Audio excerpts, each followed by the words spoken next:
saiba cambiar, saiba escolher a marcha, saiba escolher o estágio do freio motor para você ter uma direção eficiente. Positivo, que Deus abençoe grandemente a sua vida, do livramento sinistro de trânsito. É isso aí, positivo.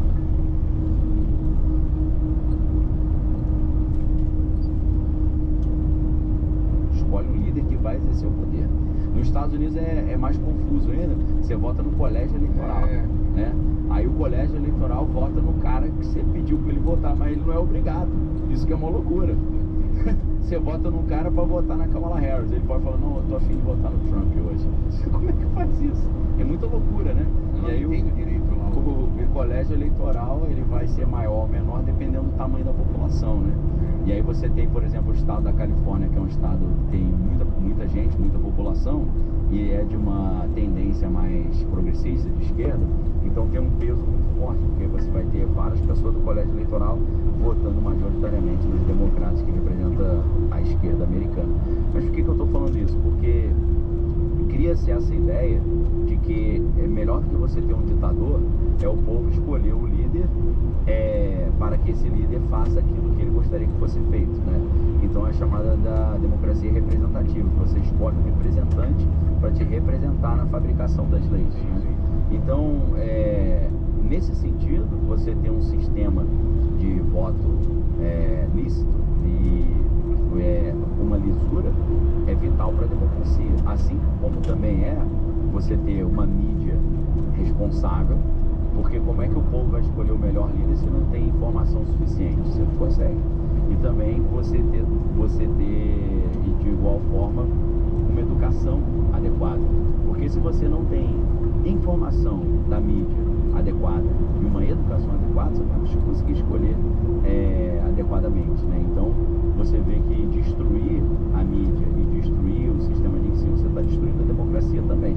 Agora, se você começa a ter um sistema que é digitalizado e você pega um magnata desse da tecnologia que supostamente consegue mexer nisso, mas você destruir a democracia da mesma forma. Então a pergunta que está sendo feita hoje, com essas revelações da Ashley Sinclair, será que Musk realmente interferiu favorecendo o Trump? E se ele interferiu, será que ele ainda tem esse poder e vai poder continuar interferindo sucessivamente? E pior do que isso, será que ele consegue interferir em outros países? Então, assim, virou um perigo a democracia no mundo, se isso for verdade. O mundo inteiro deveria reforçar sua cibersegurança e ficar de olho se tem algo vindo aí, porque esses caras podem se... Hello, moto. Alô? Então,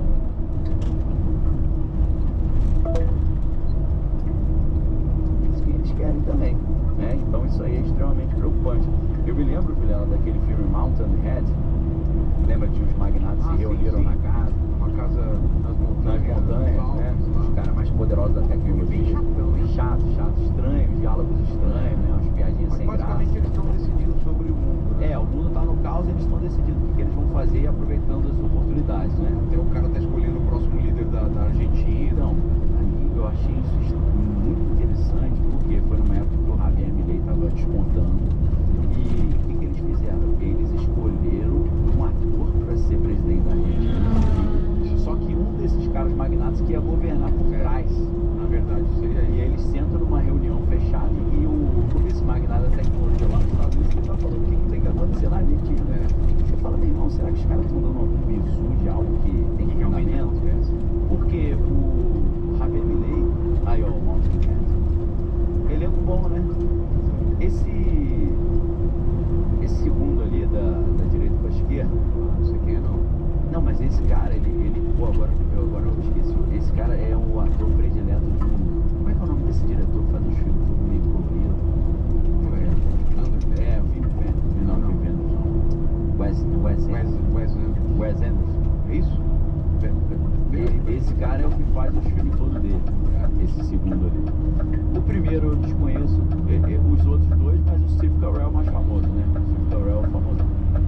É um filme ruinzinho é difícil até de acompanhar, o diálogo é muito rápido. Se fosse um curta-metragem seria muito bom, porque eu acho muito legal, mas ele demora muito. Mas o que eu acho interessante desse filme é que ele ilustra essa ideia dos magnatas da tecnologia decidindo quem ganha e quem perde, né?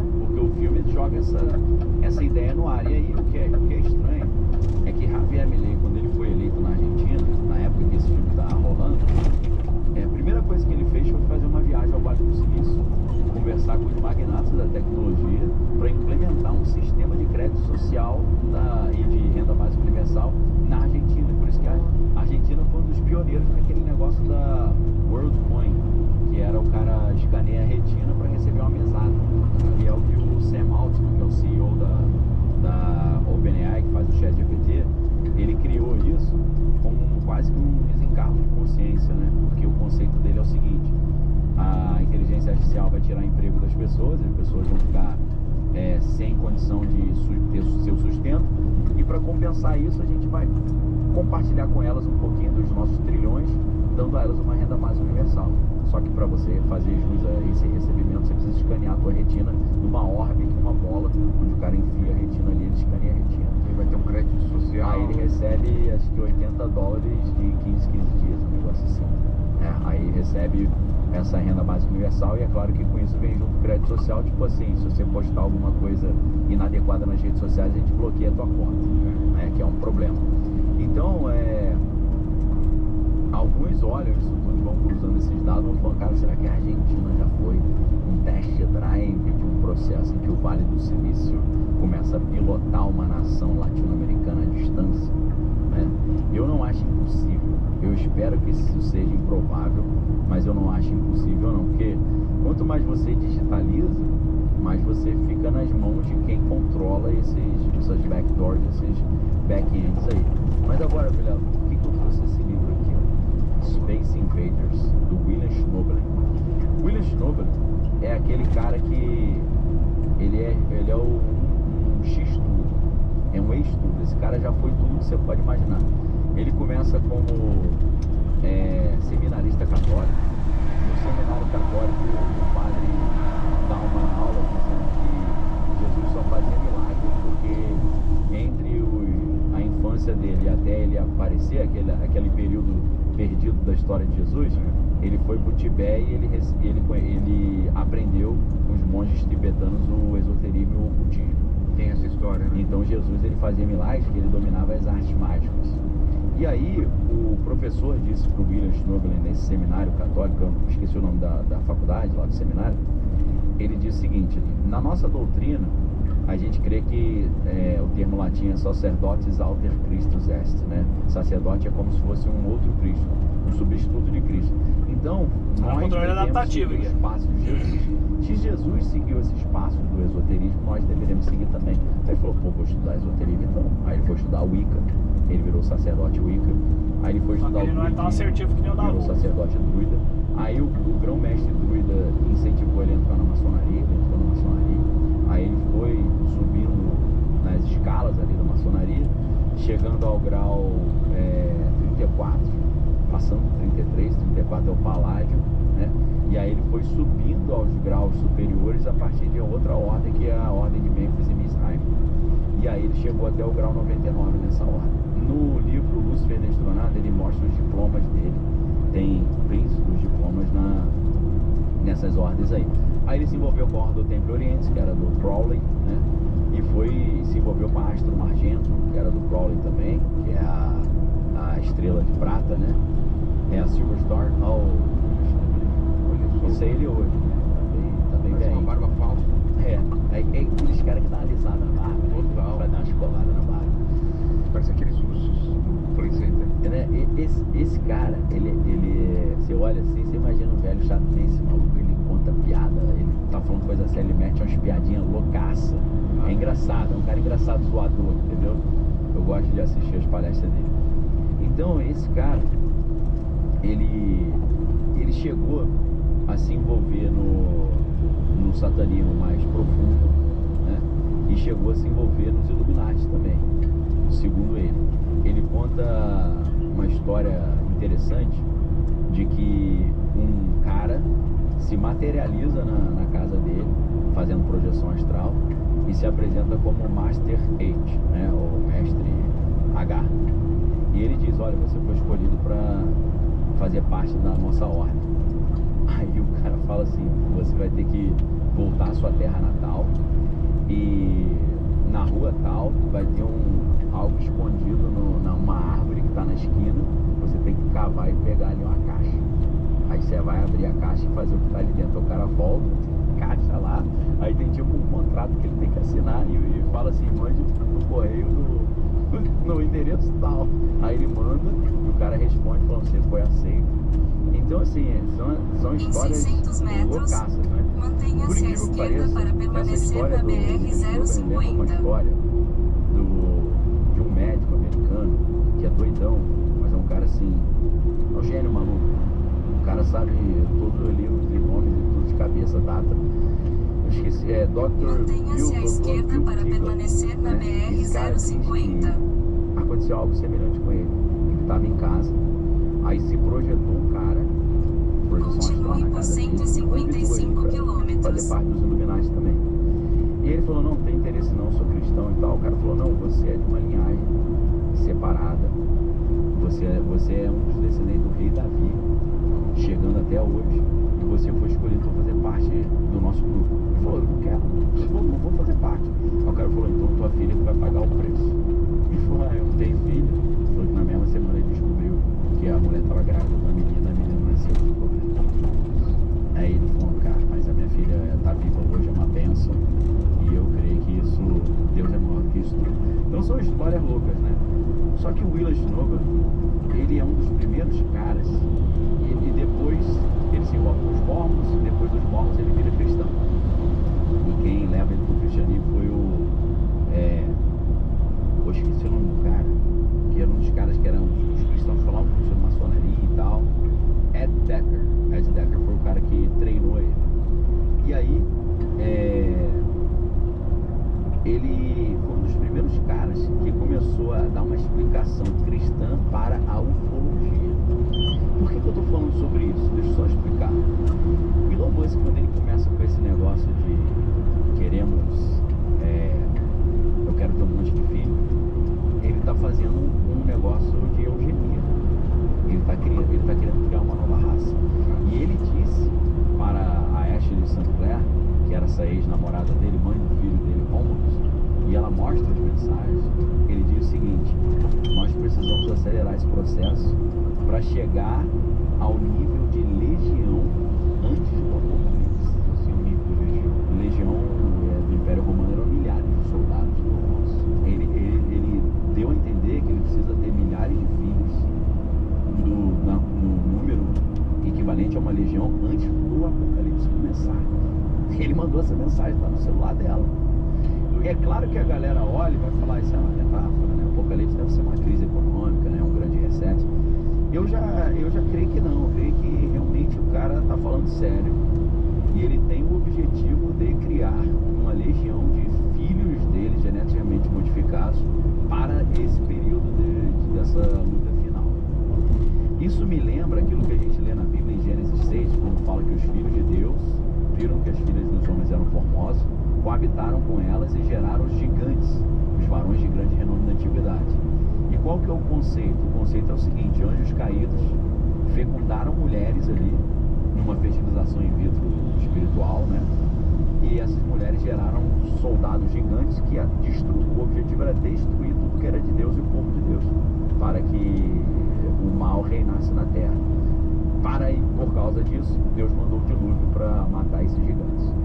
Então, se essa interpretação de Gênesis 6 é correta, desde os tempos antigos, antes do dilúvio, existe um plano diabólico de construir uma raça híbrida para destruir o povo de Deus e implantar o reino do mal, do Lúcifer e do anticristo na terra.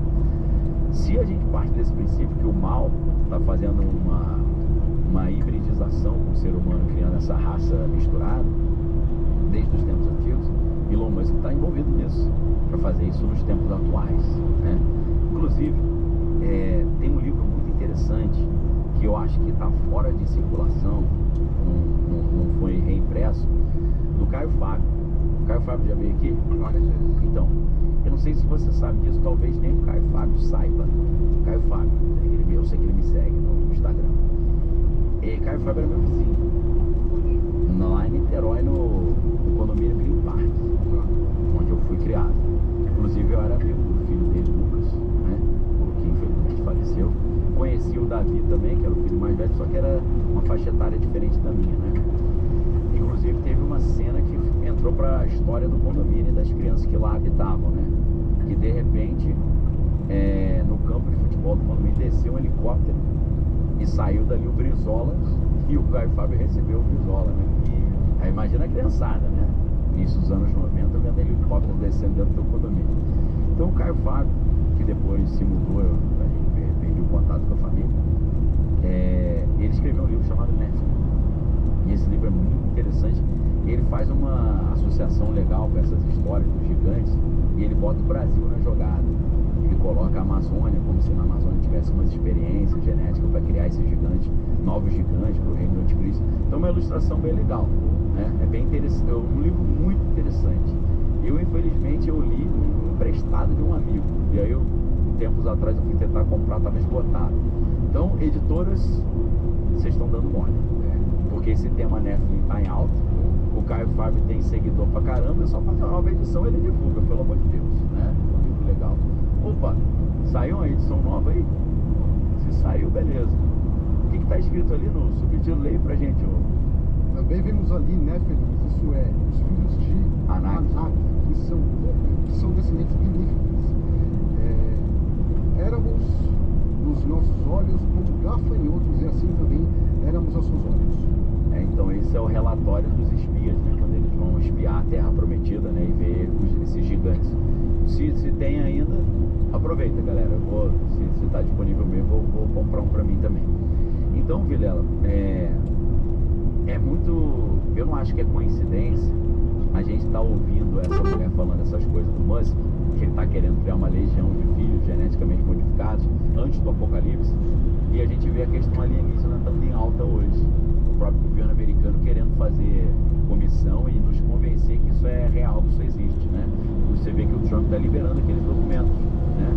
Sucessivamente sobre esse assunto. A gente até fez um programa recente com o Edson Boaventura, né, e o Rony Vernet sobre isso. E aí que entra a questão alienígena associada ao apocalipse e à engenharia genética. Por quê? William Schnubert, a gente volta nele, ele já teve algumas experiências de abdução, né? Segundo ele narra. Não sei se é verdade, mas ele conta essas histórias. E foram essas experiências que o levaram a escrever esse livro Space Invaders, que é um dos primeiros livros em que um cristão tenta interpretar pela Bíblia o fenômeno alienígena. Eu acho que a primeira vez que isso foi feito, pelo menos do que eu tenho conhecimento, foi um livro chamado The Omega Conspiracy. Não sei se você acha aí, Ron. É de um cara chamado... Eu não sei o nome desse cara, porque o nome do cara é letra I, letra D, letra E, Thomas. I.D.E. Thomas. Eu não sei quem que é o I, o D e o E, né? Todo mundo conhece ele como I.D.E. Thomas. E ele escreve essa conspiração ômega. O que é a conspiração ômega? Os anjos caídos agora estão se fantasiando de alienígenas para iludir a humanidade.